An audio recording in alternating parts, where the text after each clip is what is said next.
জন্য চিনছে। ইকরাপু প্রত্যেকটা ইভেন্টে নিয়ে গেছে ওকে, তারপর ওকে চিনছে। ওকে কেউ চিনতো না, যদি কেউ চিনতে থাকে সব ছাত্রীগুলো ওরে চিনছে, একটা নারী ওরে চেনে না। আমরা বরকত চাই আলভির। আলভি জানি ও বাবা হিসাবে শুধু বেঁচে থাকবে, আর কোন পুরুষ হিসাবে বেঁচে থাকবে না, ও স্বামী হিসাবেও থাকবে না। কোন নারী যদি ওর দিকে তাকায়, ও জানি সেই নারীটা যদি ভাবে দুইবার যে আসলে ওকে বিয়ে করা যাবে কি যাবে না। পরকীয়ার হার বেড়ে গেছে আমাদের বাংলাদেশে। এই যে আপু বলে গেল একটু আগে যে কেউ না সে আমার কয়েকটা ইভেন্টে তার সাথে দেখা হয়েছে, তাই আমার এত মায়া। ওই কুলঙ্কারের বাচ্চা কি একটু মায়া হয় না? কিভাবে সে পারলো লাশটা না দেখতে পারতে আসতে? কিভাবে পারলো সে?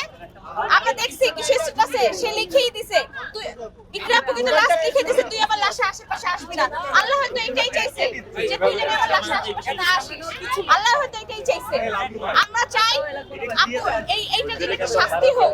আমরা এর জন্য একটা মানববন্ধন আমরা রেখেছি। আমরা প্রত্যেকটা নারী, প্রত্যেকটা ইকরা জানি আর এরকম জানি কাহিনী না ঘটে।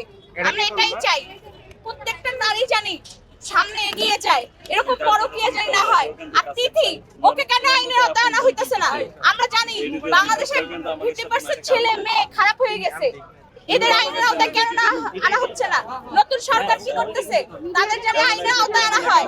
প্রত্যেকটা নারী জানি আর এরকম ভাবে ইকরার মতো আত্মহত্যা না করে। আর এই কুলঙ্কারের বাচ্চা রাস্তায় ঘুরে বেড়াচ্ছে, ওকে বরকত করতে হবে। সরকার যদি না পারে কিছু করতে, তাহলে জানি আমাদের হাতে তুলে দেয়, আমরা ওর বিচার চাই, আমরা বিচার করব। আপনার তিথি বরকত আর আলভি বরকত, আলভি কালকে একটা পোস্ট করেছে, ও এতই ওর বউকে যদি ভালোবেসে থাকে, আমি আমার বউকে আমার বউ আমাকে কবর দিয়ে গেছে ও বলছে, কিন্তু ও কিভাবে লিখতে পারলো? লিখতে পারলো ও এতই ভালোবাসে যখন ওর বউয়ের নামটা কিভাবে লিখতে পারলো? আমরা সবাই জানি ইকরাপুর নাম, সবাই জানি পুরো ইকরাপুর নামটা। ও আইডিটাও ভ্যানিশ করে দিয়েছে। ও এত বড় একটা খারাপ, এত বড় একটা জানোয়ার পশু হয়ে গেছে। ও কিভাবে ওর বউয়ের নাম ভুল লিখলো? আমার কাছে কিন্তু সেই প্রমাণটাও আছে। ও লিখেছে ইকলি, ও তিথি লিখে ফেলছে। ও আমার মনে হয় ও তিথি লিখেছিল। আমরা সবাই এটার একটা জাস্টিস চাই, আমরা সবাই বরকত চাই আলভির।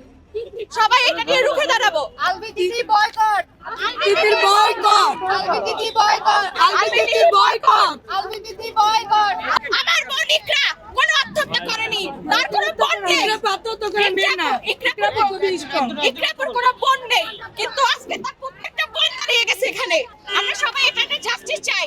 তিথি আলভি বয়কট, আলভি বয়কট, তিথি আলভি বয়কট। আর ও নাকি এখনো নেপালে। এইসব ভুয়া কথা এইসব ভুয়া কথা বলিস না। তুই যে বাংলাদেশে আসোস কুলঙ্কারের বাচ্চা, তুই যে বাংলাদেশে আসোস, রাস্তায় নাম তুই শুধু, প্রত্যেকটা নারী তোর বিরুদ্ধে দাঁড়িয়ে যাবে, প্রত্যেকটা